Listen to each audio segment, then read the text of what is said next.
Operation status quo. Operation status quo. Prepare to engage. Operation status quo. Ready to engage. Operation status quo. Engaged. Engaged.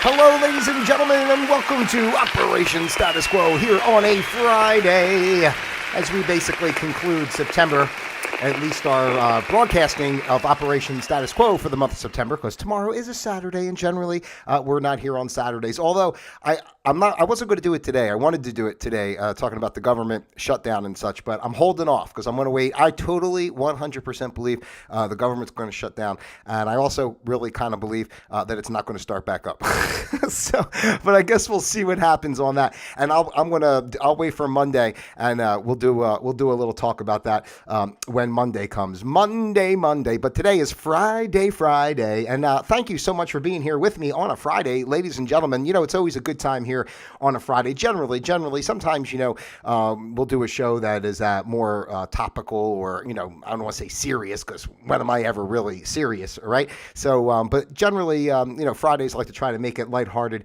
if we could, and that's what I like to do. So if you're out there with me, thank you so much, and if you're on the chat during the show today, please feel free to drop your comments and let me know what's on your mind. I did notice, I was going back through some of my analytics here, or obviously you guys see the videos yourself. I don't have to point this out, but I'll point it out. Generally there's not a lot of likes or comments in general, but it was funny because I saw one video, because it doesn't show. Before, YouTube always used to show how many likes and how many dislikes you would see if you went on somebody's page and looked at the videos. You would see so many likes, so many dislikes. Now you just see likes. They have a thumbs down button, but you never see how many dislikes you get. But when I go in and look at my analytics and they shows the percentage, I realize, for example, if I have 2 likes, I had 2 likes on one video, and I saw that it was like 66.7%, which means there was 1 thumb down, which is no problem. I mean, if you want to give me a thumb down, I don't have a problem with that, but I would prefer, if you're someone out there who watches what I'm saying and you despise me in any way whatsoever, or do not resonate, drop a comment and, do it that way. Don't just give a little hiding in the background with a thumbs down, for goodness sake. Tell me what's on your mind. Let me know. Say, Dan, you're just annoying the crap out of me with those lights and your lava lamp and your whistle. Nobody wants it. Heyo. So anyway, hello and welcome. If you haven't been here before, I appreciate you taking the time to do so. If you have been here before, I appreciate you taking time to do so. Once again, I am Pete Palmer, your user-friendly host, broadcasting live from the comfy confines of my very own home here in beautiful Florida, as I've been saying lately, on the Gulf side. I got to get that sound effect that goes do-do-do-do, do-do-do-do, on the Gulf side. Do-do-do-do. You know how when you're in the club, do-do-do-do. I don't know. You know how it goes here. So today's a Friday, and first of all, Operation Status Quo. This is the space where we observe the status quo of life. We learn to flow with the status quo of life, and then, of course, we create our own flow of quo-yo, because that's the only way to go, and that is how we're trying to live our life day by day, just with a little bit of space, a little bit of separation, from the everyday physical manifestations that make us feel so entrapped and so scared and all that crap all the time, because there's really nothing to be scared of. Everything is happening in its own beautiful perfection, no matter what it seems. And we have the choice, and we have the ability to live from our hearts and do what's right for us and make our life as good as it can be. It's true for you and me and some of those other people too. All right, so today is the 29th of September in the good year 2023. And guess what we're doing today, ladies and gentlemen, as the title says, Just the Facts, Ma'am, Part 9. So I have my list of fun facts here, of course, and it's always kind of enjoyable just to go through the list here and see what kind of crazy facts are out there in the world. And we don't even know if these are real facts anyway, right? Because everything we get is some sort of, twisted truth anyway. So I'm sure these are lighthearted overall. So I would think some of it, we can have a little bit of fun. We don't have to be totally cynical and, conspiratorial about every single thing we do, right? All right. So I love you guys out there, by the way. And please, I just want you to know how important you guys are. as my audience out there, I appreciate when you take the time to watch or like or subscribe and all that kind of stuff and share if it's something that you enjoy. Just trying to, help grow the channel. And, so please, if it resonates with you, take the time to do that. And also, don't forget that you're welcome here. If you would like to be a guest on the program or have some ideas that you'd like to share that you would like for me to speak on, I'm happy to do that as well. Hold on. Before we get started, I got to real quickly go to my close cam, ladies and gentlemen, because my cat is like at my feet. He's been following me around pretty good for the last couple of days. I don't know. Maybe there's like a tidal wave coming or something. I don't know. I hear New York is like totally flooded out, right? So let's go to the close cam. Hey, it's a Friday with the close cam. Let's go down over here with the close cam and see there's our little buddy, Mr. Miles, hanging out down there. Yo, Mr. Miles, say hello to the beautiful world. Won't you turn around and just say a little hello? Hello, Miles. Hey, oh, all right. There we go. I'm back over here. There's a little applause. Oh, that's a little applause. Let's give it a lot of applause. Go back to camera one. Why are we so goofy around here? Because it's fun. Because it's all in fun, and it's all about fun. All right, let's do some fun facts. Fun facts. Hey-o. Fun facts. Everybody loves fun facts. Do you love facts? Stop. Where's that? Can I get rid of that? I'm sorry. No, it'll end on its own. All right, there we go. I don't like when I hit the wrong button and then the sound effect trails off. I try to make everything. Believe it or not, there's a method to what I do. To what I do. Believe it or not. Okay, here we go. We have 10 facts today, ladies and gentlemen. Fact number 1 on September 29th of the good year 2023 is babies are physical anomalies. Okay, they're physical. I guess how can that even be a physical anomaly? Because a baby is born, you have to be a baby. I mean, it can't be an anomaly, right? But it does say babies, particularly newborns, are surprisingly different from the children they'll grow up to be. When they're born, their heads account for a quarter of their full body weight. Oh my goodness, how many people out there, especially those who are all on the Dorito Oreo program, right? Wouldn't they love for their head to be a quarter of their body weight instead of the rest of them? But anyway, and the size of their brains will double in the first year of life. Now I'm starting to see what happened. I must have had a problem in my first year of life. My brain never went from the original size of when I was brought forth into this world. Now it's making sense of what's wrong with me. Babies have 300 bones and around 10,000 taste buds all over their mouth. Some of the bones will fuse as they age, into, of course, we have 206, right? So, but the taste buds, not on the tongue, will eventually vanish. So, babies have taste buds all around because I guess they gotta, how it is, they're looking for their, what they gotta, I don't want to get too, make it sound like dirty or anything, but, a baby does feed off the teat of the mother. So I guess the taste buds all around helps. I guess that helps. I don't know. Maybe at least for the males, right? We should be able to keep our taste buds all around our mouth. Actually, you know what? As males, I have to say, we have too much stimulus as it is. We don't need anything extra to drag us down that path. Okay. This one here, the next one. Now, this list is a little older, I guess, because it talks about the Queen, and of course, the Queen has passed away. Well, I'm not doing any conspiracies today. I'm just going to leave it at that. The Queen is no longer with us. But the Queen, instead of saying has some hidden hideaways, I guess she had some hidden hideaways. Of course, now she's quite hidden. I don't know. Did they got her in a coffin? Did they cremate her? She's probably on display somewhere, right? Don't they do that with those kind of people? Like just preserve the bodies and put them on display. But since the early 13th century, the city of London has officially paid rent to the crown for 2 small pieces of property. Fortunately for the city, the price has stayed the same for more than 800 years. 1 knife, 1 axe, 6 horseshoes, and 61 nails presented every autumn in the ceremony of quit rents. I guess that's how much it costs for them to keep those places. Although one of these properties is located in the moors in, Shropshire.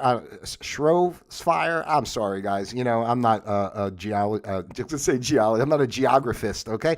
And the other is near Royal Courts of Justice in the city itself. No one knows the exact location of the Queen's land. Well, it's funny that they say this a little bit. And I said I wasn't going to get conspiratorial, but all the stuff that goes on in that palace over there, and all the not say caves, but the whatever they got.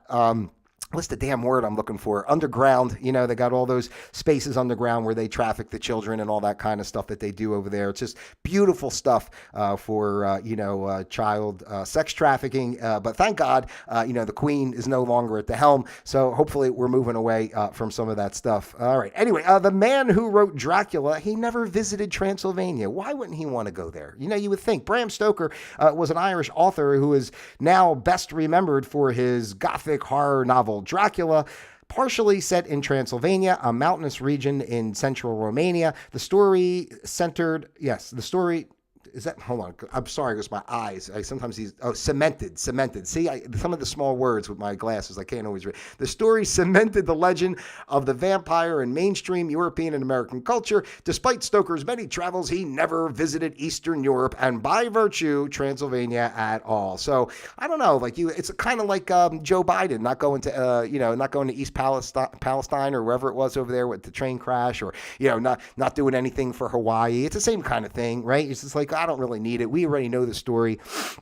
It's pretty interesting, the vampire stories, though. Like when I go back now, and again, I'm not, what can we do? This is how we operate on Operation Status Quo, right? We're talking about things in life, and, this is just my, perspective on stuff. But of course, once, the COVID hoax happened and everything, and all the truth really started to flourish. And I realized, that the main business of all the corporations of our fake mainstream, society that we live in, the petri dish of shit, as I always say, that basically it's all about human trafficking and the adrenochrome and all that type of stuff. So when I went back and started watching, some movies that I like The Lost Boys is a great example. I love that movie from back in the 80s. If you don't know that movie, go check it out. It's a really great movie. But anyway, and you see, when I start looking back and realizing about, that there are these Satan worshiping elite crazy people that are, killing people and drinking blood and everything, you realize the vampire stuff, you make it oh, vampire, ho, ho, ho, ho, but really it's true, maybe not necessarily in the way that the story here says, but there is truth to it in a sense, because, those that are vampires, believe, if you're a vampire, you have to feed on the blood, right? But those who do the adrenochrome stuff, they look at that as preserving their life and keeping them young and making them beautiful. There was a whole thing. If you don't know about that stuff either, you can go look that up too. So, but anyway, that's it with the vampires. I don't know what the heck happens. The Australian government. Okay, we like Australia, right? Good day, mate. Well, not a good day, mate, because Australian government banned the word mate for 1 day. When was this? When did they do that? It was back in 2005. There are probably slang for informal words that get on your nerves from time to time, particularly when you think something should be taken seriously. In 2005, Australian Parliament took a few citizen complaints a little too seriously and banned anyone on their staff from using the word mate while at work. Fortunately, Prime Minister John Howard objected, claiming that mate was an important part of Australian culture, and the ban was overturned within 24 hours. So, people, this is what you get with the world leaders, all right? These are the type of stories that just make you realize, are these the people that are really running the world, that they have to have a conversation about whether the word mate should be used or not? I mean, in Australia of all places, I mean, it just doesn't make any sense. And that's why you see even what's going on right now with this in the United States. If you're watching in another country, God bless you over there, but if you're here in the United States and with this government, shutdown coming, it's just so crazy. I don't want to get into it too much. I want some stuff I want to say that like I said, I'm going to kind of save it for Monday. But long story short, if any of these people really cared about anything or, society in any way, this kind of stuff wouldn't happen, right? You would just take care of business and get things done. And they fight like a bunch of little babies, which I don't believe it's real anyway. I think it's all kind of a show. So it doesn't even, it doesn't matter. The whole point of why this stuff is going this way is to wake people up to say, stop depending on this system, stop believing in this stuff, stop giving, start doing what you want to do. That's why I preach all the stuff that I preach all the time, because, it's time to do what we want to do and live our lives and not give in to these powers that are always trying to manipulate us. These guys over here, Australia, 2005, they're fighting over the word mate. I mean, come on, guys. Let's be real. I don't know if you know or not, but there's some other problems going on in the world, right? Okay. Many languages have the same roots. English, Portuguese, oh my, Pashto? I never even heard of that. What the hell is that? Greek. There's a couple others here. They all sound very different today, but these languages all have common ancestor. All have a common ancestor called Proto-Indo-European. So does anybody out there speak Proto-Indo-European? Does anyone know just one word in Proto-Indo-European? I guess Proto-Indo-European would be a word within that language, right? Because, I don't know, maybe it would or maybe it wouldn't. Though we didn't have any written examples of it, linguists have always, after I just asked that, there's no written examples, they say. Linguists have worked backwards from a variety of modern languages to try to reconstruct it. Using their reconstruction, the sentence, "the king wanted a son," would have been written as, well, I can't even show. Can I show this to you? It would have been written as, look at this. This is a word in that language. Hold on, turn that around. That's one of the words, and then these are the other two words. Let's see if I make it so you can see it. See those two words there too? Oh, darn it! What am I doing? There we go. See those two words? Can you pronounce that? You know, it's funny. They say they worked backwards to create the language. And, just kind of what I was speaking on with the government, I think they do the same thing. Everybody's working backwards. That's the problem, I guess, with our society. We're always working backwards, but I guess it's a good thing. If you work backwards, then you know where you're going to end up, right? And then you just fill in the pieces on the other side. All right. A tick bite can make you allergic to red meat. Now, I never heard this before, and I don't know how true this could be, but has anybody out there who has been bitten by a tick ever found yourself allergic to red meat? Maybe this is a way, if we're really trying to move our society away from being carnivores and going back to being, I don't know, all plant-based, maybe we could just get everyone in society, as a baby, instead of getting vaccinated and all that junk that they do, you just get a tick bite, and then you're automatically allergic to eating red meat, and there you go. We just saved a whole bunch of cows. Plenty of people have food allergies, but few are the result of an insect bite. In a strange and growing trend, some people who get bitten by the Lone Star tick, ironically enough, Lone Star, because Lone Star, like, the Lone Star State, right? Like Texas, and think about all the cattle there. So it's kind of funny. That's why I think everything in our world is such a joke in a show. How does it all work together that way? Anyway, the Lone Star tick can develop a sudden allergy to red meat. Beef, lamb, and pork, which are technically classified as red meat, can make people with this allergy experience headaches, sneezing, a runny nose, and nausea. Aren't those the same symptoms of COVID? Maybe you have COVID. Or maybe you just have a darn cold, right? You know what I mean? In severe cases, it can cause the person to be unable to breathe. For some sufferers, the allergy fades over time, but for others, it's permanent. Oh, my goodness gracious. Can you imagine?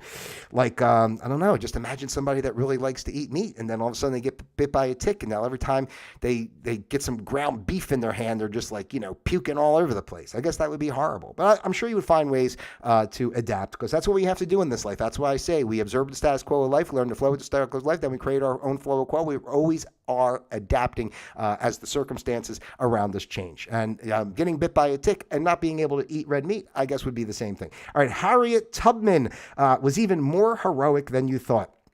You probably know that Harriet Tubman was a former slave who became a political activist for the abolition movement. But in addition to smuggling escaped slaves through the Underground Railroad during the Civil War, she was the first woman to lead an armed assault. How about that? She planned and executed a number of raids and was known to carry a revolver for personal protection.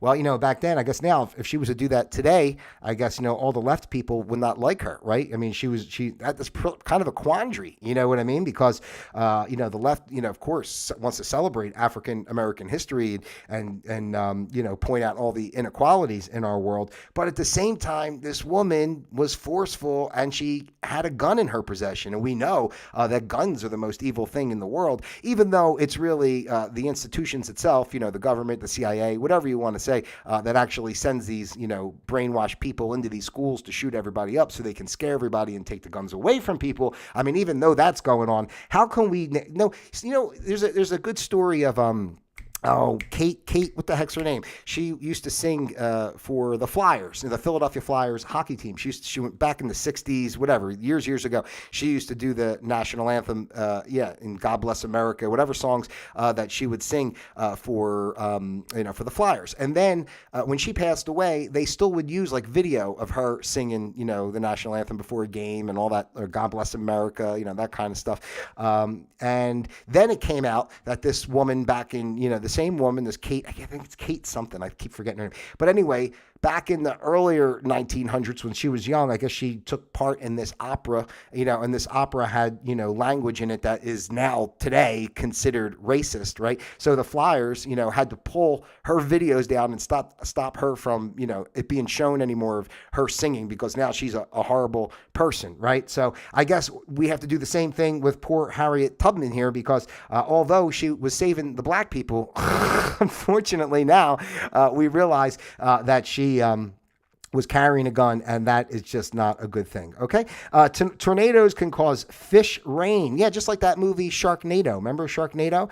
Tornadoes can develop over water just as well as over land. When they do, they're called water spouts, and they suck up large amounts of lake or seawater, as well as whatever's swimming in that water. If the water spout travels onto the land and the winds decrease, there's nowhere for those fish to go but down, down, down. And as far as we know, there's no tornado powerful enough to pick up sharks, but a fishnado is entirely possible. So I don't know. I saw a little bit. I didn't watch all the Sharknado movies because they're really horrible, but I did see the first one. So all I know is I saw it for myself. Sharks being caught up in a tornado and then swept onto the land and killing people. So people, don't think this can't happen. If we can have a president here in the United States that is not really the real president, it's a clone or, some sort of robot or an alien or somebody in a mask. If we can do that, then I'll be damned if sharks can't fly and eat people. Okay? All right. Napoleon was once attacked by thousands of rabbits. I wonder if this is where they got for the movie, Monty Python and the Holy Grail, right? Remember when the rabbits attacked and bit the guys' heads off or whatever? Napoleon Bonaparte was once one of the most powerful men in Europe, but he suffered a horrible defeat at the hands of paws of rabbits. After a military victory, Napoleon's chief of staff organized a rabbit hunt to celebrate. Thousands of rabbits were brought in to be set loose, but instead of hopping away when the cages were open, they turned to attack, swarming the partygoers. After trying and failing to shoo them away, the great Emperor Napoleon ran for the safety of his carriage. I can't believe this. How is a rabbit even going to hurt you? I guess they can bite you, obviously, but I mean, I don't. I guess they're. I mean, all you got to do is climb up on something. They can hop, rabbits, but I have never seen rabbits attack people. So I'm sure, they always say, Napoleon wasn't maybe one of the nicest people. So maybe the rabbits knew and said, you guys, you just came through here, big war, you blew up all this stuff, and you bring us in, you ruin the land. Now we're going to come get you for it. So I guess that was a little bit of a faux pas there, bringing the rabbits in. But what can we say about that? I can't let rabbits attack. Is that true? We got to research that. I mean, a bunch of rabbits attacked a military group. I mean, and they had to, run for safety. Why don't they just start, swinging their swords around and, slaughtering the rabbits? I mean, what's the difference? You kill all the people, you might as well kill the rabbits too. Okay, here we go. The last one for today, ladies and gentlemen. Star Trek Scotty stormed the beach at Normandy. Yes, he did. Canadian actor James Doohan, best known for playing Montgomery Scotty. I just can't do it, Captain. The ship can't handle it. I can't do it. So anyway, Scotty on the original Star Trek series served in World War II and with the 3rd Canadian Infantry Division as a commissioned lieutenant. He led his troop up a mine-strewn Juno Beach as part of the Allied forces' D-Day invasion. Later in the day, he was wounded by friendly fire, of course, right? It's probably James T. Kirk, slipped in there and kicked him in the nuts or something because he was a little pissed off. That caused the amputation of the middle finger on his right hand. Oh my gosh. You may not have noticed it because during the time on Star Trek, directors did the best they could to avoid showing the injury on screen. So there you go. You didn't even realize which finger did he lose again? The middle finger on his right hand. So he was unable to give people the finger. That's like, that's like almost like a catastrophic injury. I mean, it's horrible to lose any part of your body. But I mean, of course, a finger, especially, but to lose your middle finger and the ability to go like this, that's like taking someone's voice away almost, in a sense. All right. That's what we have today, ladies and gentlemen. Was that fun? Did we have fun here today? On Operation Status Quo. Yo, fun facts. Fun facts. Just the facts, ma'am, is really what it's called. Just the facts, ma'am. Heyo. I used to call it fun facts when I was doing my other version of the show, but it has now become just the facts, ma'am. All right. So, hey, guys. I love you out there. I do. And I appreciate you being here. And, we just have fun. And the show's always open to whatever the show could be. It's kind of just like an evolving mass of nonsense that just evolves into more nonsense that really makes a lot of sense. And that's what's so crazy about it. Okay? All right. So listen, if you haven't done so already, I ask you to please take the time to like, subscribe, share, send this out to your friends, your family, those you love, and of course, those you despise as well. I love you out there individually as well as a group. God bless you. Stay positive. Don't let anything shake you. Like I said before, like after Labor Day, I kind of felt that we're really headed into some stuff that the world's going to start kind of, flipping around a little bit. So, it's already been flipping around, but, now it's going to start flopping. It was flipping. Now we're going to flop. You have to flip. Before you flop, you have to flip. And it's flip and flop, flip and flop. So we're going to, see what happens. So don't be alarmed if anything crazy goes on out there. I think if this U.S. government shuts down and never reopens, it would be a blessing for us all, quite honestly. And but we'll talk more about that on Monday. We'll see how it goes. If I was a betting man, I'd put some money down and say, it's not going to get resolved before the end of tomorrow. So anyway, God bless you out there. You know that. I said that already. So have a great weekend. Enjoy yourself. And until Monday, Operation Status Quo disengaged.